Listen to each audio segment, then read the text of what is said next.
Pardon me, young lady. What a fox. Ahoy, mateys, and welcome to another episode of I'm Ready, a SpongeBob SquareCast. My name is Captain Eric, and we are starting our sail on the third season of SpongeBob SquarePants. The third season, we are here, folks, finally here. This is just a absolutely incredible landmark season for SpongeBob SquarePants. This is an important one in the history of this show.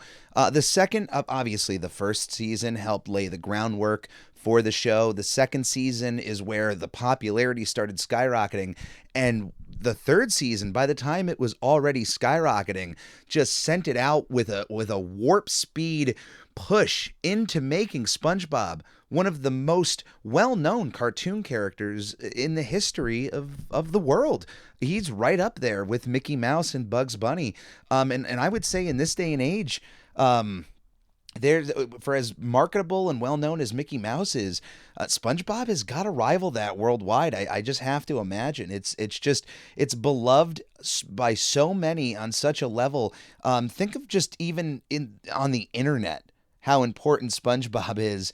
And I think, hey, look, the fact on the amount of memes to have come from SpongeBob SquarePants and to this day, people are still coming up with new ones. That might, to some, people of an older age, might not seem like an important deal. But hey, for those of us who use the internet on a daily basis, think about it. How many times a day do you come across SpongeBob or SpongeBob memes more than any of those other characters, other than when, things are being promoted like Space Jam? I don't know, but you can trace all of this back to the third season of SpongeBob SquarePants, which first premiered on October 5th, 2001, with not the first episode of the season. So I don't know if I've ever really mentioned this before on any part of the show, but I actually review these episodes in their production order, not for their air date order, which is completely different, especially with the third season here. There's definitely a lot of mishmash of when they aired certain episodes, and sometimes you can see reasons why, and others, hey, who knows what happened behind the scenes. But this is Steven Hillenburg's swan song season. This would be his final season for a while. He would go on to direct the SpongeBob SquarePants movie, actually halting production on this season to work on that movie. I don't know if they were really doing it concurrently like you could with some shows, but that's kind of the reason why it's so hard for some TV shows to get a feature film, because they literally have to stop making the show in some cases, and in others you can kind of maybe splinter off a part of your group to work on one project and another part in another.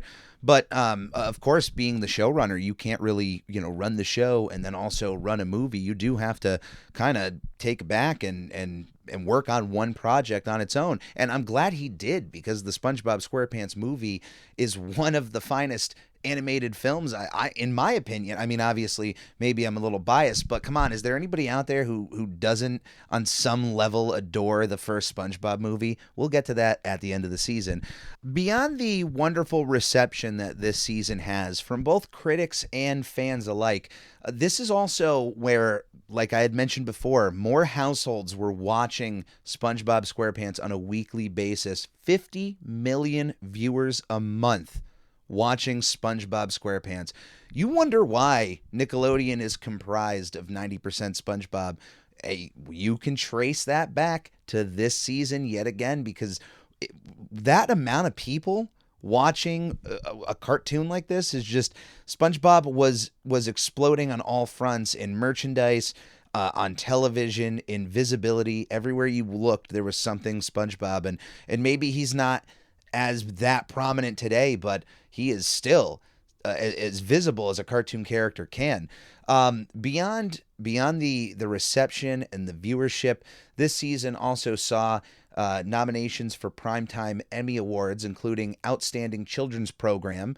The episodes New Student Starfish and Clams were nominated for Outstanding Animated Program for programming less than 1 hour, while SpongeBob BC, also known as UGG, won the same category, Outstanding Animated Program for the programming less than 1 hour.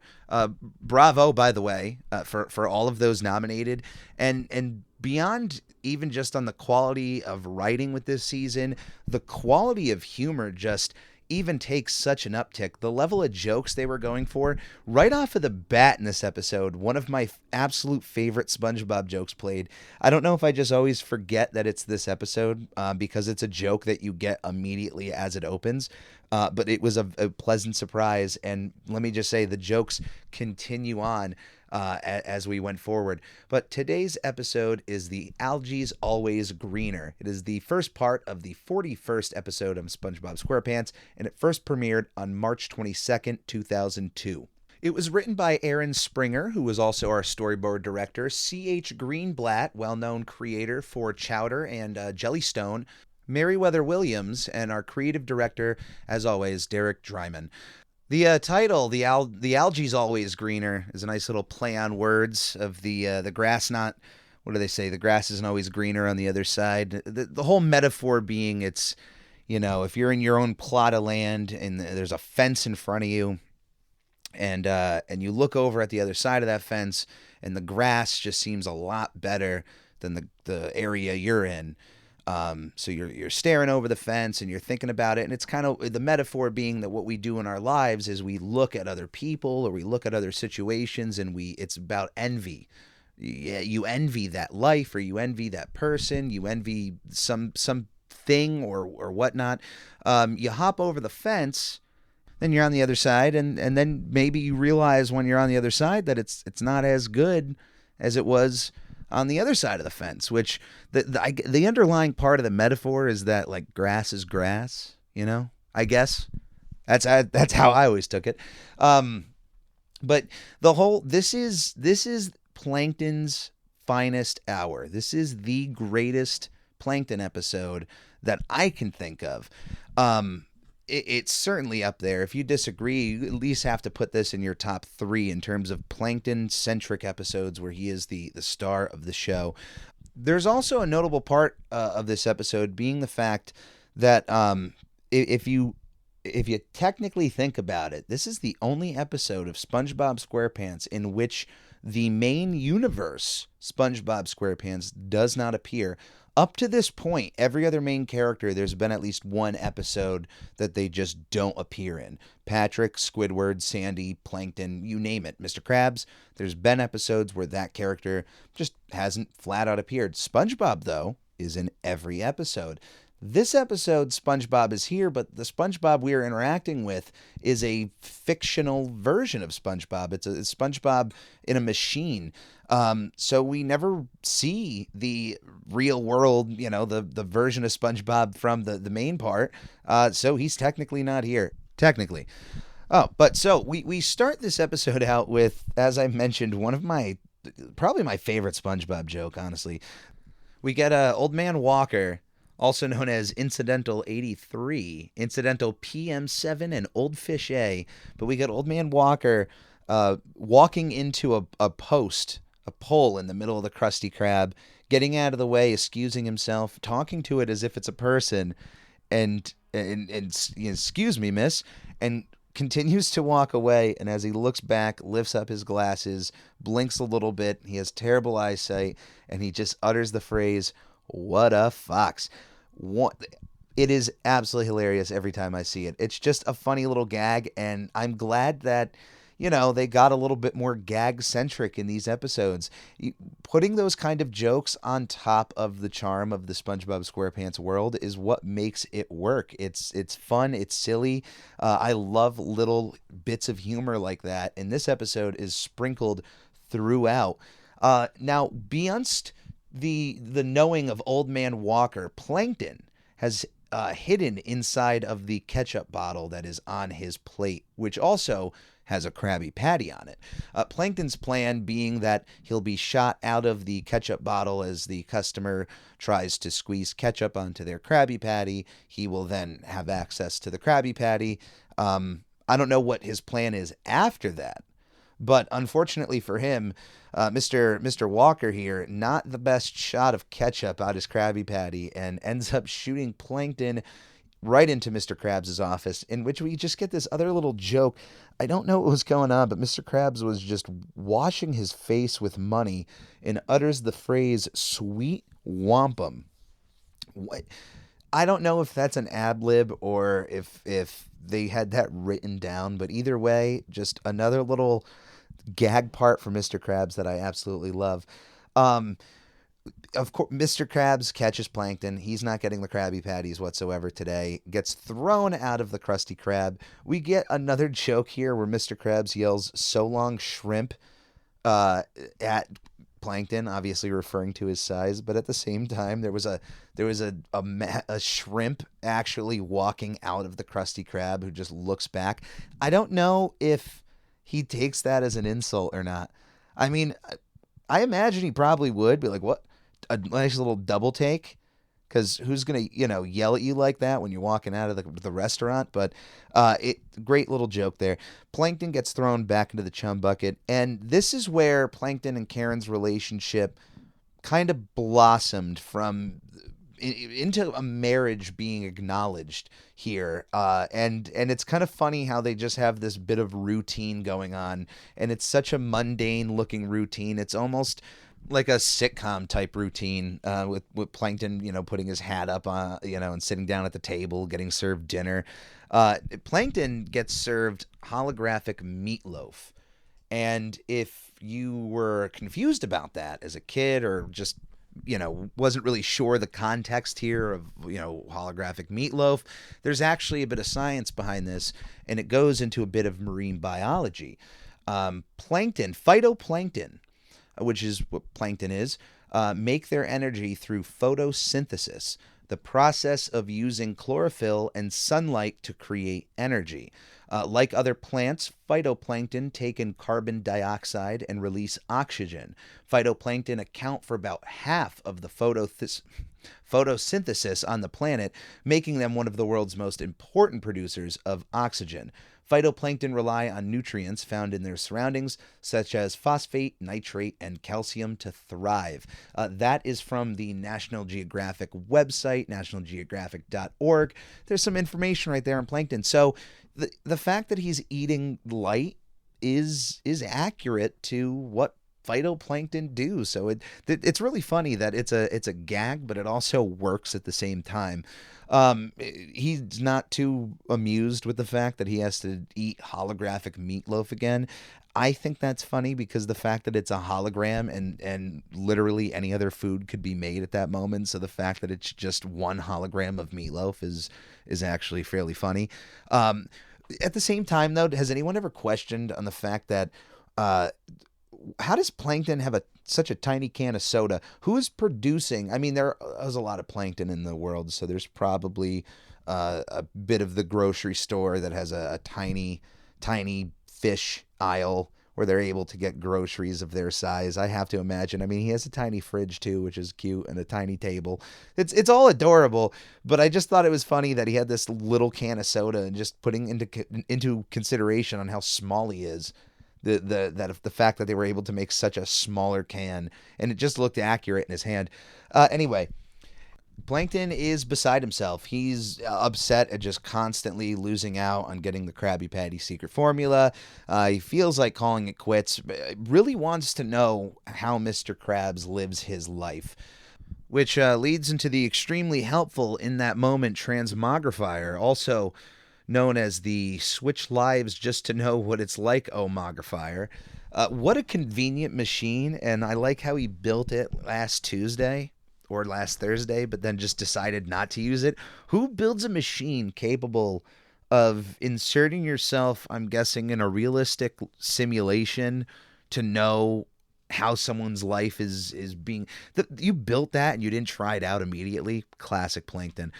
Luckily, his wife Karen is there to remind him of said invention, which he immediately goes to use to figure out, how would his life be like if he was in Mr. Krabs' position, and sends him through into an alternate universe using one of my favorite musical tracks, The Creature, composed by Gregor F. Narholtz. The track is a pastiche of Igor Stravinsky's The Rite of Spring and the finale to Gustav Mahler's First Symphony. It's one of my favorite pieces of like background production music that like it reminds me of Ren and Stimpy, SpongeBob. Like I hear that and I instantly have thoughts of a bunch of Nicktoons that have used that track. So it's always a pleasure to hear. But this invention of Plankton sends him into an alternate universe in which he is legitimately in Mr. Krabs' position immediately. He wakes up in the office of the Krusty Krab with a nameplate that says Mr. Plankton, a picture that has him in Pearl, which means he had adopted Pearl in this world, and he is running the Krusty Krab just like Mr. Krabs is. This world that we know so far is one-to-one, just like the normal SpongeBob universe, except for it's just Plankton inserted instead of Mr. Krabs. He's even wearing Mr. Krabs' outfit, which Plankton is over the moon about, and it's just kind of funny to think, man, you have tiny cans of soda, you have a tiny fridge, you have a tiny table, and the clothes is a problem. You went to the appliance and furniture section of the store and you just decided to not go to the clothing part. I mean, you can rock that look too, Plankton. I mean, you should probably try to one up Mr. Krabs in the fashion department. You're just running around naked. But anyway, Plankton is immediately thrust into this successful position. He is now running the Krusty Krab, and he is immediately able to see that there have been changes around his life. There has been notoriety. He's on the cover of magazines that are on the wall. This is a new experience for him and a positive one. The second he gets out of the office, though, and sees a Krabby Patty, he still goes into Plankton mode. He wants that Krabby Patty. I mean, it's like at this point, Plankton, you own the Krabby Patty. What are you worried about? Just own it. But he immediately attaches himself to Krabby Patties that are going to be handed off to a customer from SpongeBob.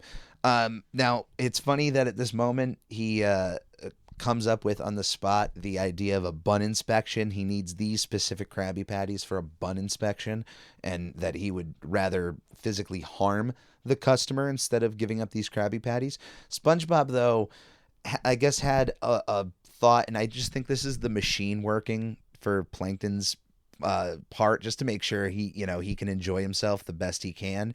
But SpongeBob that morning just had the weird idea to make extra Krabby Patties in case there was going to be new bun inspection rules just implemented. He was prepared for something just to be implemented. Definitely the machine at work, but Plankton gets his Krabby Patties, goes back to his office, and gets to enjoy himself. I mean, he gets to just relax with a Krabby Patty and not really get bothered by anybody, except for SpongeBob, who wants to have his weekly performance review with Plankton. Now, my only thought with this is that since, either we're dealing with another universe or, in my opinion, just the machine kind of at play, this is all just something kind of playing out in Plankton's head. But I think it's a give and take type situation. That's why we see so much happen in this episode. It's, okay, we're going to give you the Krabby Patties, but now you got to deal with SpongeBob and you got to be a boss. We can give you this life, but you got to run it. You got to see how you would actually do. So SpongeBob wants his weekly performance review, and even though Plankton says you're doing fine and tries to shoo him away, SpongeBob is adamant that there has to be something that he can change. There has to be something he's doing wrong. He won't leave Plankton alone until he gets an answer, and Plankton just tells him that he's using too much sauce on the Krabby Patties. I mean, I don't know if he actually has that opinion, or just really came up with something on the spot, but this information does not sit well with SpongeBob, and it just seems like, I'm not saying this about the normal universe SpongeBob, but at least this version of SpongeBob can't take criticism at all. And if that's how SpongeBob would act in that moment, I don't know how he deals with it. I mean, Mr. Krabs must just not give him any advice, or just not even, I don't know. Who knows how their weekly performance reviews go. We never really get to see that. Plankton does mention around here that he gets foreign exercise videos that his cousin sent him, which we do know Plankton has a lot of cousins, so we have no idea as to which cousin sent him foreign exercise videos, but a bit of the inner pro there. I wonder what was on those foreign exercise videos. Now, SpongeBob not being able to handle criticism is immediately squashed when the idea of a promotion is brought up. We can already see SpongeBob's excitement at the idea of a promotion here, something that would definitely come later into play in the SpongeBob SquarePants movie. But the promotion he gets is not, of course, to a manager. It is the co-cashier. He gets to run the cash register equally alongside Squidward. We get this funny little moment where SpongeBob doesn't come up to Squidward and talk to him about the promotion first. He just gets behind the cash register and just stands there, seemingly waiting for Squidward to call him out on it. But he already has a badge ready to go in case Squidward calls him out on it, a co-cashier badge. This, of course, upsets Squidward, rightfully so. Voices his frustrations at Mr. Plankton, who rectifies the situation in the worst way possible, putting Squidward at the cooking station and leaving SpongeBob at the cash register. Now, the fun thing that Plankton could have done here was to then give SpongeBob another promotion to put him back at the head fry cook position. That's how you work with SpongeBob. You just got to make everything sound positive, and you can literally get him to do anything. And then you just could have had Squidward get a promotion to cashier, and then SpongeBob would congratulate Squidward on the promotion, and everything goes back to the way it should be. But Plankton is too busy for this. He needs to get back to his Krabby Patties. Therefore, he puts his whole restaurant at risk. We do get a bit of a guest star here in Thomas F. Wilson, one of the most long-running guest stars that we have here on SpongeBob SquarePants. And that's why I kind of said kind of guest star, because at this point, he's family. He's pretty much a regular. It was nice to hear his voice come through here. And also, we do get a bit of an interaction. I forgot, right before the Thomas F. Wilson stuff, we do get interaction with Pearl and Plankton. We get to see a bit of that dynamic on how Plankton would be as a father. He not very good, let's just say. I guess he did an okay job, but Pearl just not having it. After the customer complaint of the patty that Squidward made, which was atrocious, by the way. Like, we've already seen how bad Squidward is at fry cook many times. He should just not be behind there making any food whatsoever. At this point, a siren echoes out through the Krusty Krab with everybody in the restaurant heading over to battle stations and explaining that this diabolical creature is out on the run for the Krabby Patty formula, and he's in the building. And we see these like little big red swatches of color come through, like a fast creature moving past the screen. And you know where this is going, obviously, with the switcheroo here. But we get to see that Plankton's arch nemesis, Mr. Plankton's arch nemesis, Krabs, is in the building to steal a Krabby Patty, and he is not only here, but he is completely naked. I like that in the shot that we get of Krabs from Plankton's point of view. There's a bit of a shine on his shell there. Now, it's just one of those funny. You can have a joke like this for children because it's inappropriate, but it's also not, because it's just a crab with not wearing clothes. I mean, you can go to the beach and see a crab without clothes. Oh my God, that crab is naked. What are you going to get upset about that? No. So why get upset about a cartoon one? So it's funny, just the fact that, like, I guess whoever wants to hunt the Krabby Patty secret formula has to be naked. It's just a rule, at least in this machine. So Krabs, he doesn't have a mister. He's just Krabs. Successfully grabs a Krabby Patty and is on the run. What's crazy about this whole sequence and the opening to it is that it seems like the entire town is way more intensely worried about Krabs and has a hatred of him than they do for Plankton. Now, I don't think the town likes Plankton, but it just seems like the intensity here for Krabs was 10 times higher than it would be for Plankton. And honestly, it's obvious, because with Plankton's size, he's easy to handle. Whereas with Krabs here, he's a massive guy running around naked around town. No wonder it would be like a big, massive alarm for him coming in. Everybody batting the hatches. That's a way bigger threat than Plankton ever is. So I wonder, continuing this world, I wonder how certain other points would play out between the whole Plankton and Mr. Krabs thing. I would love to see the SpongeBob SquarePants movie redone in this universe and how this one turns out. Somebody please make that. After the SpongeBob SquarePants movie Rehydrated project, let's do that one where we flip the script and you just reanimate all the scenes with Mr. Krabs and Plankton, and we get the alternate universe version of that. Anyway, so Krabs is here, and I guess his weakness is wearing clothing, because the way to stop this guy is simple. Get a cannon that shoots out clothes and you try to get clothes on him. I love the intensity of SpongeBob yelling out here with the cannon, the classic line, no shirt, no shoes, no service, but he yells it with such intensity. I imagine those working with the public would love having a cannon like that with masks out and adding that to the intensity, because, hey, look, everybody can agree to the whole shoes and shirt and pants, but all of a sudden, cloth on your face, no, that's where we draw the line. Mr. Krabs, though, gets caught with some underwire, and he seems relieved on the fact that, oh, I got caught. Well, at least it's underwire.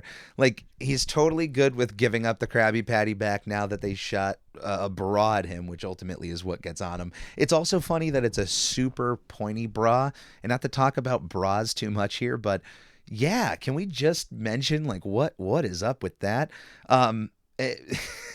I also think he was he didn't immediately take off the bra. He was pretty fine with keeping it on. He gives up the Krabby Patty, but then reminds Plankton that for every day of his life, he is going to try coming back to the Krusty Krab to steal the Krabby Patty secret formula. It's funny that even though Plankton is in charge, it's still called the Krusty Krab. I mean, you would think that there would just be another name, but no, it just implements you directly into your chosen subject's position. Oh, exactly.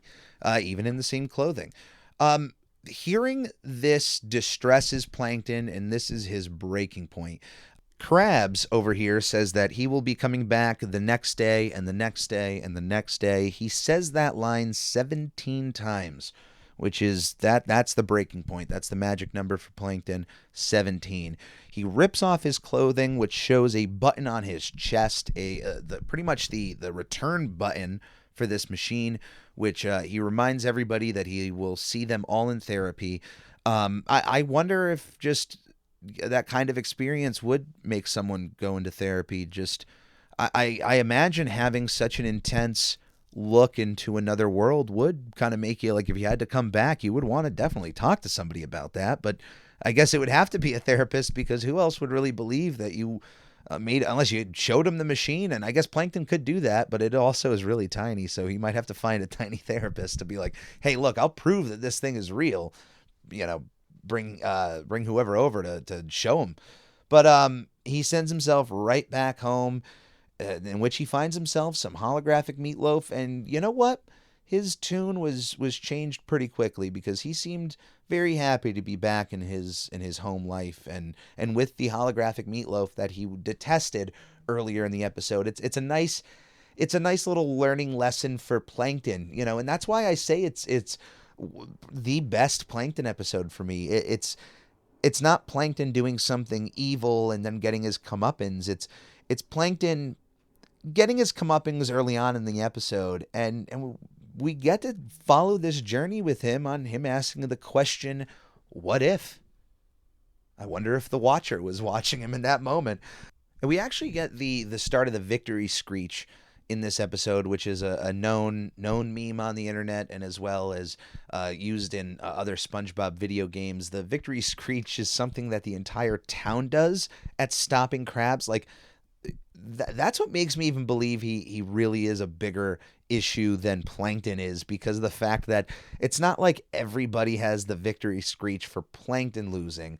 But for Krabs, there's just this known victory screech. This episode is by far one of my favorite episodes already, and we're just starting out the third season. This is one that will make the top 10. It's so funny. It's rapid fire with its jokes. You can see, like, when I see C.H. Greenblatt's name come up, you kind of can tell this is going to be just... There's going to be great gags in this episode because it's the same kind of great gags we saw in later shows of his. So I love these moments of SpongeBob SquarePants. Season 3 is going to be a fun time. We're all going to have a fun time here. We got 20 episodes ahead of us, and then we get the SpongeBob SquarePants movie. I'm going to try to do something big for that, but we'll talk more about that when we get there. That is this week for the Squarecast. Thank you for joining me. Thank you for making me a part of your day. I appreciate you immensely. If you consider yourself a part of the Ready Crew, welcome aboard. Just to let you know, the last few weeks, I have retooled a little bit this week in Nickelodeon history, making it less that like upper presentation level of a podcast, being a little bit more down to earth, and doing less editing, just being myself. Those episodes. Now, I did have a few of you reach out to tell me that it's actually better for the show, but actually the episodes on the back end have been doing a bit better. So that to me is enough to say that it's a welcome change, and we'll see how things play out. As we continue moving forward, I'm going to continue that show until episode 52. We'll make it a complete year. And then I might pull back just to retool things a little bit to see how things go. But all of your feedback is much appreciated. You can find us on all forms of social media, Twitter, Instagram, Facebook, YouTube. All of those links will now be in the podcast description below. Also, Spotify has added poll abilities to the back end on Anchor that I can add in for episodes. So our polls, I do have a lot of listeners out there on the Spotify platform. I don't know how the polls work. Because I just haven't come across any shows that have had any polls. So just let me know if that's something. If you're a Spotify user and you listen to the show, would like weekly polls on the episodes for Squarecast or This Week in Nickelodeon History be of interest to you? Like, by all means, all feedback. I take absolutely everything in consideration. So this is Captain Eric signing off. Thank you for joining me. Stay safe. We'll see you next week. Goodbye, everyone. I'll remember you all in therapy.